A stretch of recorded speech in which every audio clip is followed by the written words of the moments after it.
Right now I'm standing at the junction of the Wiang Kum Kam entrance and the 106 behind me. 89 Plaza is just up the way, and that's going south down to Lamphun. So this is site number 1, and this is Wat Ku Kao. Apparently the Chedi on top used to be a bright white in colour. Looking at Garry Harbottle-Johnson's discussion in his book, once again, link below, some of the temple is below the road. Well, the octagonal Chedi here was restored by the Chiang Mai Fine Arts department, Thailand Fine Arts, back in '89 through to 2002, built in the 16th, 17th century, so that's 1600s. This is after the period when the Wiang Kum Kam was a fortified area.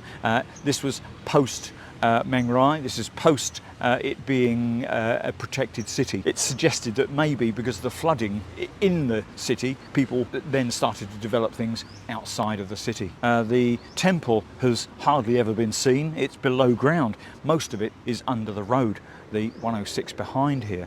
There's lots of interesting detail you can still see, albeit that it's been renovated, they haven't knocked it off. There's some lovely floral work on some of the corners at the top. Out the front there is where a Buddha image sits, and it's illuminated by an LED light, and that is solar powered on top of the umbrella. It's part of tradition here in this area to care, and therefore why and tambun to the Chedi here. Well, this signboard arranged by the Fine Arts department says that Wat Ku Kao was named after the white plastered stupa in the temple.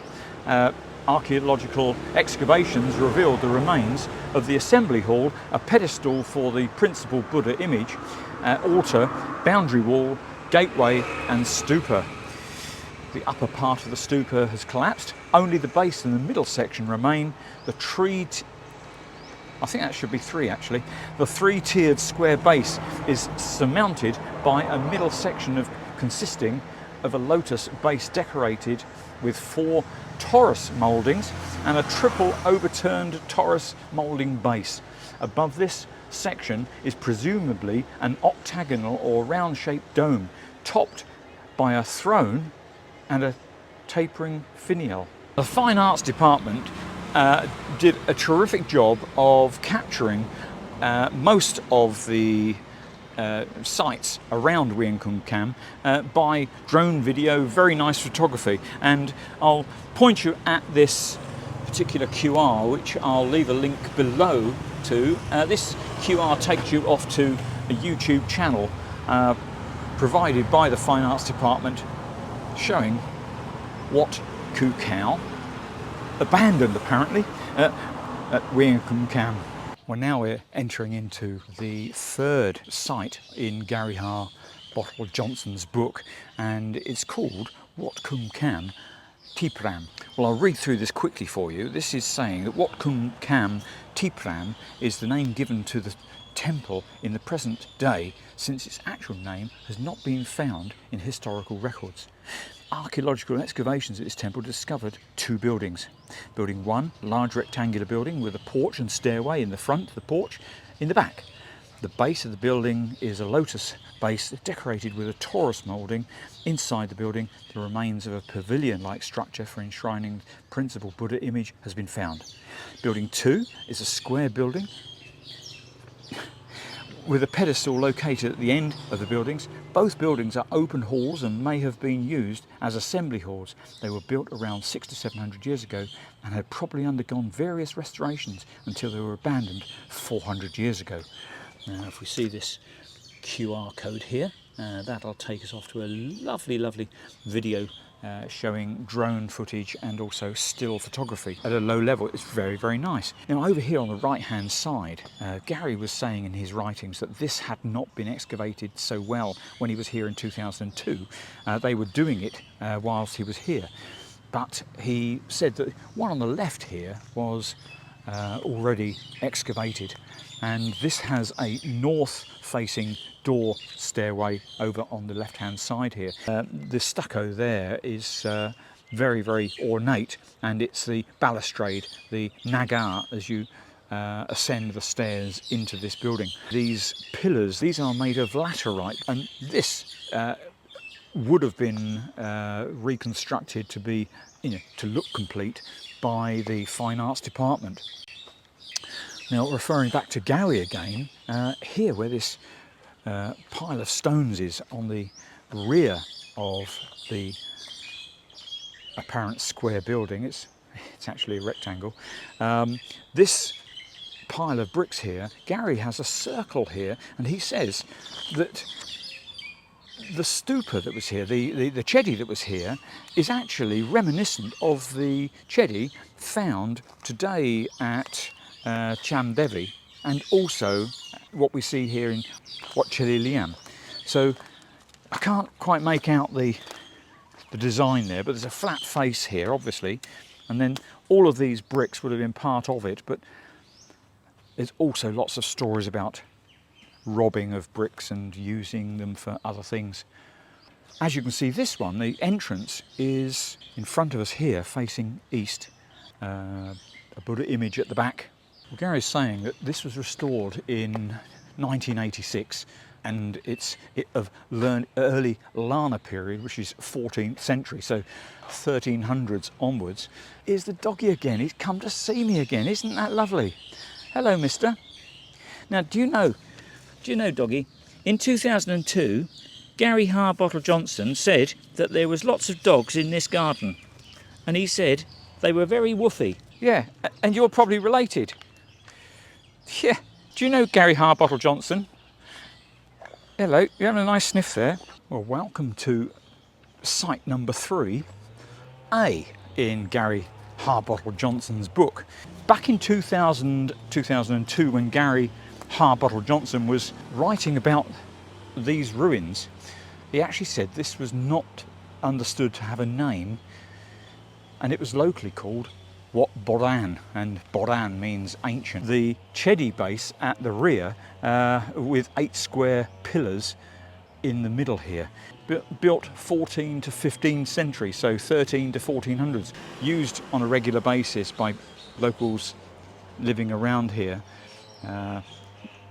lighting candles and making blessings. And over on the right hand side, on the far side, we can see another structure. It's a small building, and Garry suggests that it could well be an ubosot. Once again, to reiterate, the neglect of finding this sort of stuff over many, many years allowed for people to buy property and construct homes and businesses over the top of these ancient ruins, because they were only discovered once they started to peel back the surface.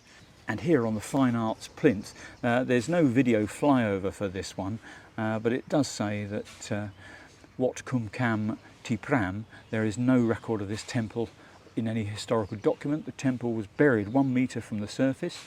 The temple, however, is named by villagers as Ton Koi, a kind of Streblus asper tree, the Moracia species, that's grown in this area. So that's the third name it's got. The Department of Fine Arts did an excavation and restoration in 2002/3 and found ruins of the Vihara, the Chedi, constructed at the same base. In the southeast of the temple, there was a small building. In the northeast, there was a porch of the main gate and a wall, part of which was buried under the road. The Vihara was rectangular shape with 2 stairways, one in front and the other on its side. Important artifacts found from the excavation were pieces of a limed Buddha image with instance, hair curls, arm and cranial protuberance. This was another important temple in Wiang Kum Kam, probably with other buildings in the temple grounds which may have been destroyed or buried. This temple can be dated in the 16th to 17th centuries. Well, that conflicts with what Garry's just told me, because he's saying it's 14th to 15th, but there we go, somewhere between the 14th and 16th centuries. Where we are, we're just here we've been to 22, that's where we were last, which is Wat Kumkam Tipram, the abandoned, and we started our journey at number 21 on their map, which is Wat Ku Kao. Well, if you do come with the pony and cart, please read up before you come. Find out as much information as you can, because the driver of the pony and cart will be limited in their language usage of English specifically with you, and the knowledge that you would want maybe from understanding what's gone on here. It would be better to have that before you come, so you can appreciate it better. It's a lot nicer when you know a lot more about it. But take the tour at the guide office at the start of the video that I made last time. Go through that lovely guide building, and that will explain to you a little bit about it. The museum area inside there showing the relics will help you appreciate a little bit more about it. Don't just think it's all obvious when you drive past and think, yeah, just another pile of bricks. It's fascinating. And I hope this video will prompt you to come and have a look for yourself. So I'll wish you well. Thanks for watching this one and my other videos too. See you in the next video. Take care. Bye-bye.